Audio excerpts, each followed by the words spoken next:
Tere, head vaatajad, head kuulajad. Oleme siin Emeraldis meie järgmises podcastis nimega Kus on probleem. Ja tänaseks kaaslaseks olen siia kutsunud meie advokaadi Kristjan Kersi ja pikema jututa teemegi siis väikse sissejuhatuse sinu kohta. Et kui kaua oled advokaat olnud ja kuidas sa üldse selle erialani jõudsid? No alustame siis sellest, et kuidas ma jõudsin. Ma tahaksin rääkida väga pika loo, kuidas ma umbes 10-aastasena hoidsin käes põhiseadust ja vaatasin, et jube põnev on ja siis mõtlesin, et minust saab advokaat. Kahjuks sellist lugu mul ei ole. Ma suhteliselt pooljuhuslikult pärast gümnaasiumi midagi ju pidi tegema. Siis suhtlesin ühe tuttavaga, kes parasjagu õppis õiguse magistris äkki ja siis tema nagu justkui ütles, et mõtle selle peale ja ülejäänud on ajalugu. Mõtlesin, läksin ja pole kordagi kahetsenud ja advokaadi töö on selles mõttes kõige parem väljund minu hinnangul selles juuramaailmas ja siin ma nüüd olen. Ja advokaat olen olnud siis nüüd 1,5 aastat äkki või? Jah, et juba jupp aega ja enne seda siis juristina nii Emeraldis kui ka Keskkonnaametis. Siiamaani väga tänulik Keskkonnaametile, et mind võttis ja usaldas otse ülikoolist, et muidu ma ilmselt ei oleks ka siin. Kui pikalt kogemust kokku on üldse õigusega tegeleda? No see on siis circa nüüd hakkab juba 4 aastat täis saama. Jah, circa 4 aastat siis nii-öelda tööalast kogemust, et kui me seda kooli nii-öelda kogemuse alla ei arvesta, siis et siis jah, 4 aastat. Ja millised on olnud sinu sellised õigusvaldkonnad, millega sa siis igapäevaselt oled tegelenud või oled sa mingi spetsialiseerumisteemad endale võtnud? Nojah, Keskkonnaametis ilmselgelt ma tegelesin keskkonnaõigusega, et seal väga valikut ei olnud ja see oli ka üks põhjus, miks ma sealt ära tulin. Et natuke laiendada seda spektrit, aga tänasel päeval siin mulle endale meeldib ja ilmselt ka sellepärast, et ma olen olnud ametnik ja riiki esindanud, siis mulle nüüd meeldib olla riigi vastu olla riigi vastu ja teha seda siis haldusõiguse teemat. Ehk siis olgu selleks siis keskkonnaõigus, mingid ehitusasjad, ehitusload, planeeringud, et see mulle nagu väga meeldib ja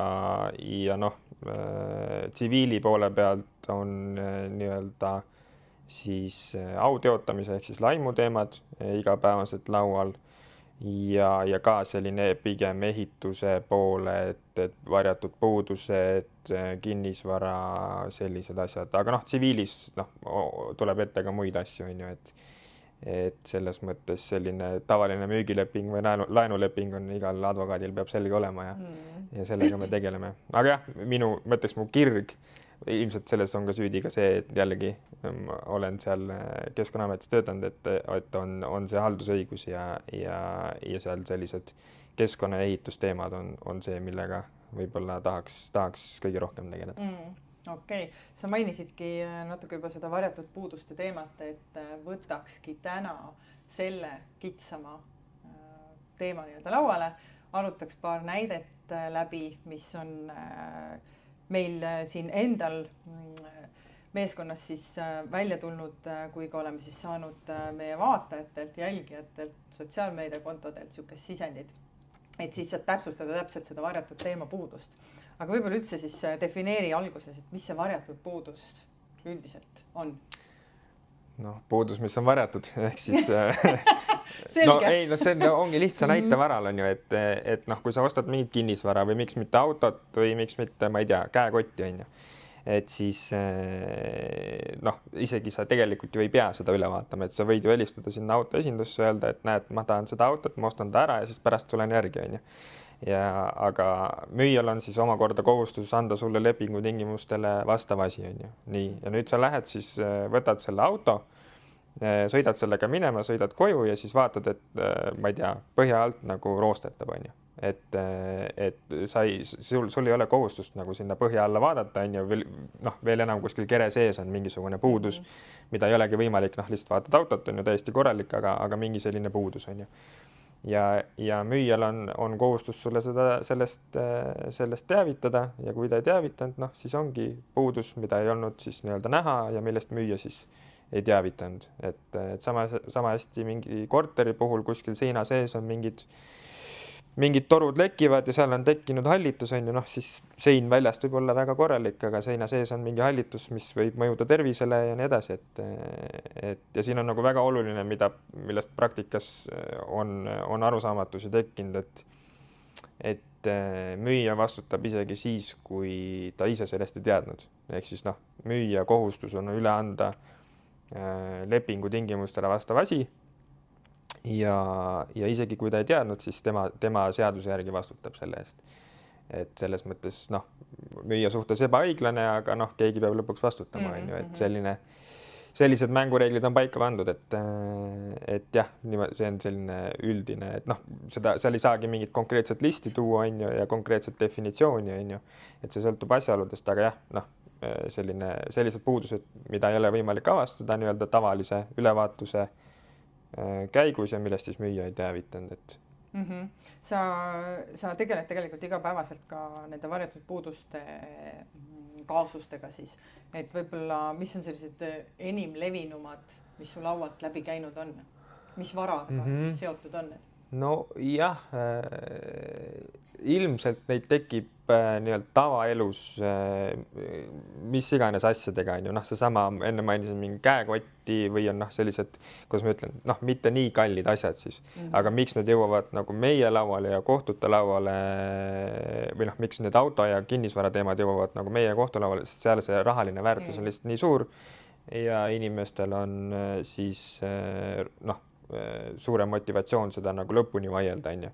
Et kui sa ostad 50 eurose asja ja seal on mingi asi, et siis ei ole vahet, aga kui sa ostad 100 000 asja või 200 000 asja, on ju, et siis seal ja sellel on puudus näiteks, mis nõuab, ma ei tea, kulutusi 50 000, on ju, et siis ilmselgelt on inimestel huvi seda vaielda.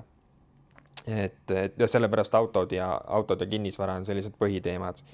Ja mingid lihtsalt viimased näited, mis mu laual on olnud, ongi seesama roostetunud auto. Oli üks, kus veel öeldi, et kindlasti roostet ei ole, aga pärast tuli välja, et on. Et see kaasus on, selline kaasus on laual, siis oli üks suurem kaasus, mis on hetkel kohtus pooleli, on selline kaasus, kus ühesõnaga drenaaži puudus sellise uusarenduse all, ehk siis see tähendab seda, et maja nii-öelda aluspind oli läbi vettinud ja siis hakkas nii-öelda maja vajuma, ehk siis põranda hakkas vajuma ja selline suurem ja ilmselgelt ka väga kuluka, et kas see nüüd lõpuks on puudus või ei ole, eks seda kohus otsustab. Ja kes seal siis lõpuks süüdi on, et selline suurem teema ja siis on väga palju neid hallituse teemasid kuidagi sattunud, kusjuures nii tööalaselt kui ka eraeluliselt on selle hallitusega pidanud tegelema. Et jah, et seal on nagu ka see, et näiteks vanema maja puhul sa näedki mingit plekki kuskil seina peal, on ju, aga sa ei seosta seda hallitusega, on ju, et see võib ollagi mingisugune lihtsalt, ma ei tea, kuskilt on krohvi maha tulnud ja nii edasi, on ju. Et aga need hallitused võivad olla päris ohtlikud tervisele, sõltuvad siis sellest konkreetsest liigist ja sellepärast ka on sellega nagu inimesed pöördunud meie poole, et seda kuidagi sellist teemat on olnud.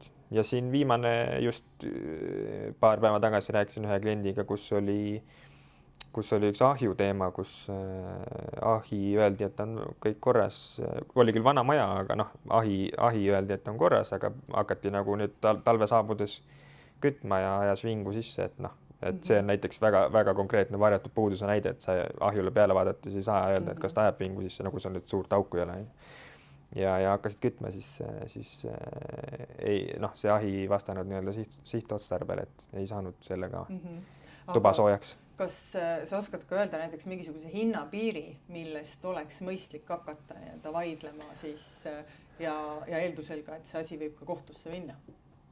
Ei, seda peab klient ise tunnetama, et see on väga subjektiivne ja personaalne, et mõnele on 100 eurot väga tähtis, teisele on see piir kõrgem, 1000, 100 000, et seda peab inimene ise tunnetama, et noh, tähtis pigem minu sisend on see, et kas see nii-öelda õiguslikult on perspektiivne või mitte, on ju, ja mis need riskid on, et see, kas see nii-öelda majanduslikult tasub ära ja ka emotsionaalselt tasub ära võidelda, et see peab kliendilt nagu ise seest tulema, ja see on väga personaalne, et ma räägin, et ma olen siin ka 50 euro pärast vaielnud kohtus, et see on väga personaalne.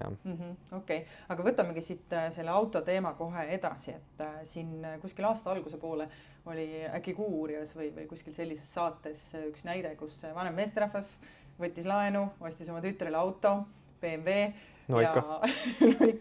ja samal päeva siis õhtul, kui päeval anti auto üle või hommikul anti auto üle, siis sama päeva õhtul jooksis see mootor kotti ja see oli mingisugune mitmeid tuhandeid vajav remont ja kui see vanem meesterahvas siis võttis selle auto müüjaga ühendust, et murest siis rääkida ja äkki leida mingi kompromiss, siis otse loomulikult müüja eiras kõiki siis neid kaebusi, ütles, et ei, auto oli korras, tipp-topp.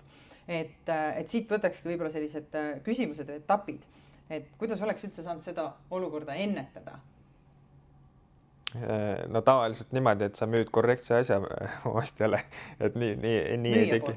Jah, müüja poolt. Aga ostja poolt? Ostja poolt, noh, kuidas sa seda saad ennetada, sa võid ju tellida hirmkalli ekspertiisi, et olla 100% kindel, et see asi vastab siis noh, et kõikidele nõuetele ja on nagu sõidetav lõpuks. Ilmselgelt seda praktikas ei ole mõistlik teha iga ostu puhul, et noh, kehtib ju ikkagi eeldus, et sa saad selle asja, mis on nagu korras, on ju. Et ostja poolt ongi väga raske seda ennetada ja sellepärast on ka see vastutuse jaotus selline, on ju, et isegi kui müüja teadnud, ütleme, et siis müüja ikka vastutab, et ega seal ei olegi, et noh, ostad ära heausklikult ja kui ei tööta, siis selles mõttes on väga õige, et noh, tulebki esialgu siis proovida kokkulepet saavutada, on ju. Et kohe pole mõtet nagu proovida, et noh, tõesti võib-olla müüja ka ei teadnud, on ju. Ja et äkki leiame mingi lahenduse ja kui ei leita, noh, siis tasubki siis vaidlema hakata ja pöörduda siis advokaadi poole, et kui enda jõududega ei saa, et ega ma räägin, et ostjal on sellistes olukordades, eriti just varjatud puuduste olukorras väga raske seda ennetada.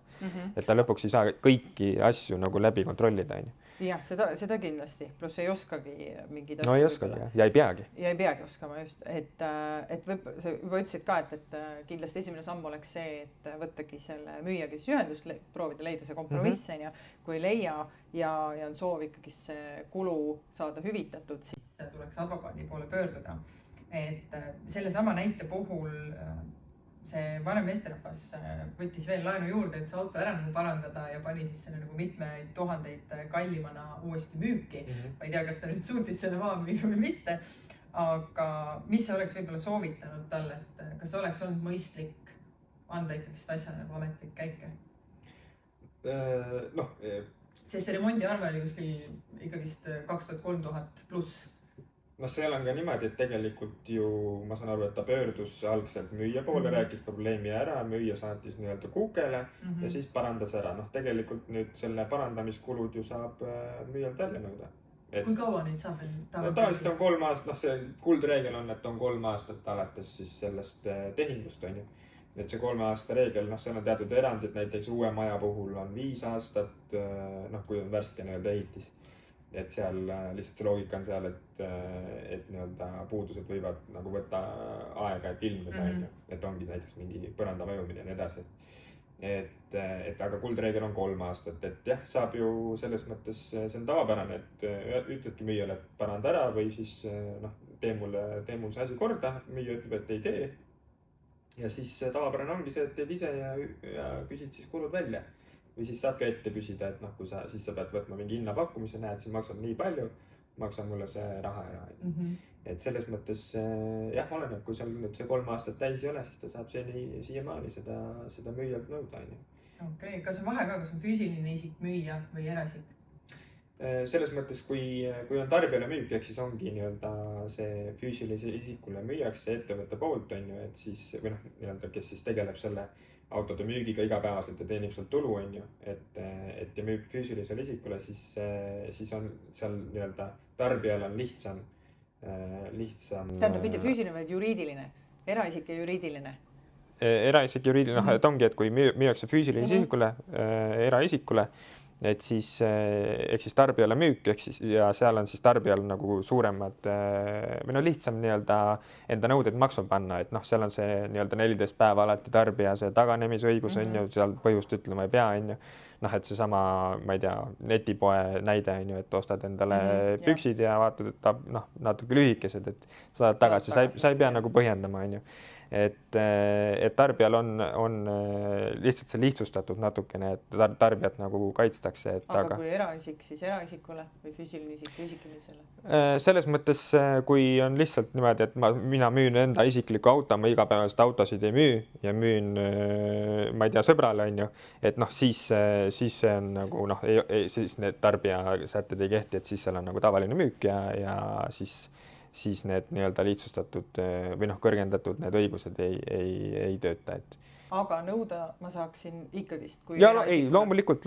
Ja seal kehtivad täpselt samamoodi see müüja ja ostja vahekorrad, see regulatsioon kehtib igal juhul, on ju, et kas seal see lihtsalt on midagi veel, et see siis sõltub sellest, et kas on tarbija või mitte. Kas, kui müüja kinnitabki, et noh, nagu enamuse juhul praktikates on, et müüja ei tea midagi, et siuksed asjad. Mina ei tea midagi, jah. Mis siis saab? Ei, no mis seal ikka saab, siis tuleb hakata sellega tegelema. No ma ütlesin, noh, et mõistlik on siis pöörduda advokaadi poole, kes siis vaatab nagu üle. Vajadusel väga tihti tuleb kaasata ka eriti kinnisvara puhul siis ekspert, ehitusekspert, kes siis annab selle nii-öelda ehitustehnilise hinnangu sellele asjale, et noh, ongi kas, et noh, kui me rääkisime, ma ei tea, enne sellest ahju näitest, et miks ta siis täpselt vingu sisse jääb, on ju, kus see viga on, et ja siis, et noh, ja ka palju selle parandamine maksab ja kas seda on üldse võimalik parandada, on ju. Ja siis selle ehitustehnilise hinnangu pealt annab siis advokaat oma hinnangu, et kas sellega siis tasub näiteks kohtusse minna või ei tasu, on ju, ja mis need riskid on, et jah, väga sellistes teemades on väga tihti kaasatakse ka ehitusekspert või siis miks mitte mingi automehaanik, on ju, et kes annab selle hinnangu, et mis seal, noh, et lõpuks, kui sul automootor üles ütleb, ega tavainimene ei oska öelda, et mis seal siis täpselt juhtus ja kelle süü see siis on, ju, et äkki tõesti, ma ei tea, kiirendasin liiga kiiresti, et. Okei, nii et põhimõtteliselt autode ja kinnisvara puhul oli see 3 aastat, kus võib. No kuldreegel, jah, kuldreegel on 3 aastat, et seal teatud erandid on, aga üldiselt 3 aastat, jah. Liikudes nüüd kinnisvara juurde, siis ongi siin mul kohe üks selline näide, et osteti suvilast ümber ehitatud siis maja, mis väidetavalt pidi siis olema aastaringselt elamiseks. Ehk siis teatud tingimustel ta peab ikkagist sooja pidama meil ja kõik muu sinna juurde. Ja peale 1 aastat, kui on ka siis esimene selline külmaperiood nagu üle elatud, selguski, et maja sooja nii hästi ikkagist ei pea. Ei pea. Müüja küll siis kinnitas müües, et maja on soojustatud ja vastab kõik nõuetele ja ostja siis suhtleb selle müüjaga ja proovib siis sealt mingit nii-öelda sellist kokkulepet saada. Seda muidugi ei tule. Ostja siis omal initsiatiivil tellib ehitusauditi, millest selgub, et tõesti soojustust ei ole seintes, ei ole ka kusjuures põrandates nii palju pandud, kui peaks olema. Kohati on, kohati ei ole. Ja ilmnesid ka võib-olla mingisugused nii-öelda lagede soojustus probleemide. Ja pöördutakse siis kohtusse selle eksperdi auditi põhjal. Ja tundus küll täiesti siuke 100% vettpidav teema. Ja kui tuli kohtu sellised ei ole muideks. Sellised ei ole. Ja sellised ei ole. Ja okei, ütleme 99%. 99% oli vettpidav teema. Ja kui otsus tuli, oli see negatiivne. Ja põhiliseks argumendiks oli siis ehitusauditi see ettevõte või siis see isik, selle siis mingi kvaliteeditase, mis ei olnud piisavalt kõrge ja see oli määrav. Et kuidas sa sellist otsust nii-öelda kommenteeriks ja mida sa ise oleks selle sama stsenaariumi puhul soovitan näiteks klientidele või ostjatele siis ise paremini teha? No ma ei ole seda otsust lugenud, asjaoludega kursis ja mida täpselt siis kohus seal kirjutas. Aga sellega on tegelikult niimoodi, et ühelgi tõendil eelduslikult ei ole nii-öelda kindlaks määratud jõudu. Ehk siis tegelikult see tähendab seda, et sa võidki, et ei ole vahet eelduslikult, mis tasemel see ekspert on ja nii edasi. Lihtsalt küsimus on selles, et sellistes vaidlustes võtab vastaspool ka ilmselt eksperdi. Ja kui selle vastaspoole ekspert oli, ütleme, mis iganes väga kõrge tasemega ehitusekspert, tunnustatud kõik tasemed käes ja ütles, et ei, see ei ole puudus. Ja nüüd siis ostja poolel oli nii-öelda, äkki polnud üldse taset või oli madalama tasemega ja siis ütles, et on puudus, et siis kui sa paned ennast kohtuniku positsiooni, nii-öelda eksperdi vastu, sa pead midagi otsustama, siis millegi põhjal sa pead seda tegema. Veel kord, ma ei ole seda otsust lugenud, aga nii see on jah, et kindlasti tasub võtta nii-öelda tunnustatud ekspert on ju, et päris võib-olla kohtueelselt teinekord, kuna need on ka, tuleb raha välja käia nende ekspertiiside eest, et siis võib-olla piisab ka nii-öelda sellisest, kes ei ole ilmatasemete, kes on lihtsalt näiteks ehitaja, on ju, et ta oskab, annab selle nii-öelda mingisuguse esmase hinnangu, on ju, mille pinnalt siis kas teha uus ettepanek müüjale või siis mille pinnalt sa saad selle kindluse, et jah, võta see kallim ekspert, on ju. Et aga jah, kui kohtusse minna, siis mina olen alati soovitanud, et võtame ikkagi nii-öelda tunnustatud ja võimalikult kõrge tasemega eksperdi, et siis ei teki sellist probleemi. Et jah, seda ei ole ühtegi 100% kaasust ja ei ole ühtegi 0% kaasust, et ma arvan, et iga advokaat on võitnud ühe sellise nõrga perspektiiviga ja kaotanud ühe väga kõrge perspektiiviga, et kahjuks jah, tuleb olla sellisteks asjadeks valmis. Okei.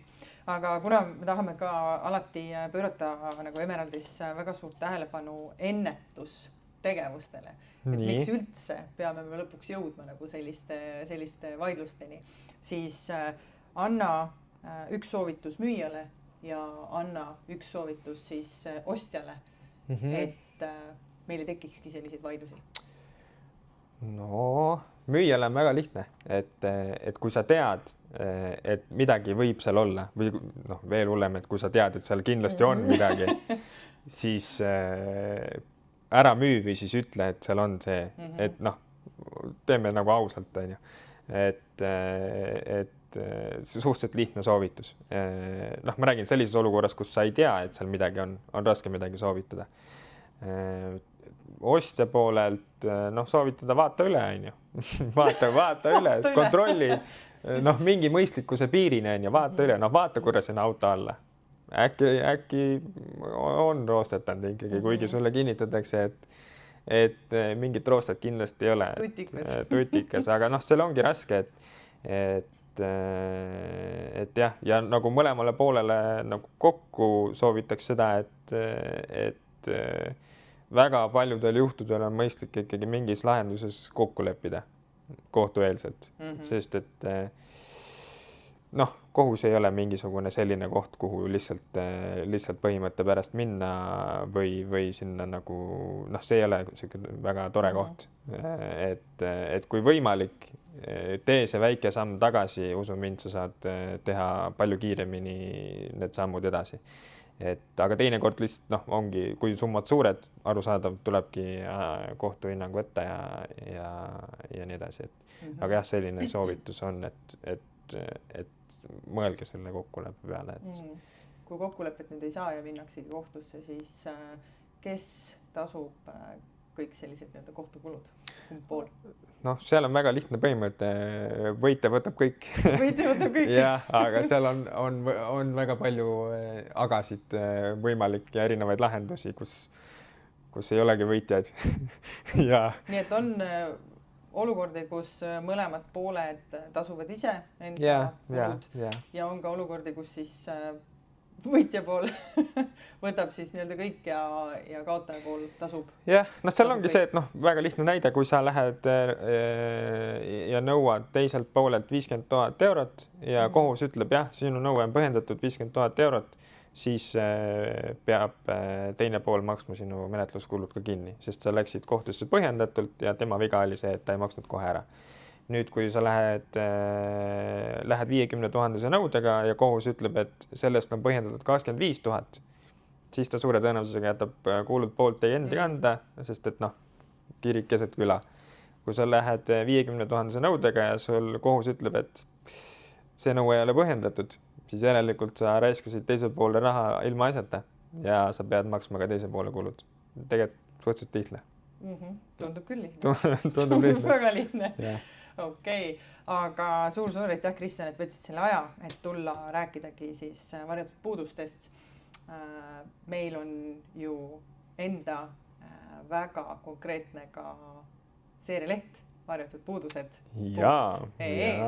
Mis on kas nüüd kohe väljas või kohe välja minemas, kus siis samamoodi tegelikult saab kogu info kätte ja saab ka tegelikult vaataja-kuulaja minna uudistama lähemalt, mis infot sealt enda jaoks on võimalik võtta, pluss ka siis otse siis meie poole pöörduda, kui juba ongi selline probleem käes. Ehk siis vaataja ja kuulaja saab kindlasti selle üle vaadata ja meiega seal võimalusel siis suhelda. Aga tõmbame otsad kokku. Tõmbame otsad kokku. Aitäh! Võta jääks.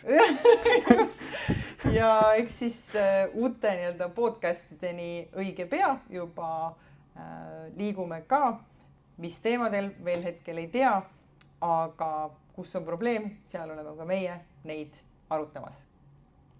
Tšau!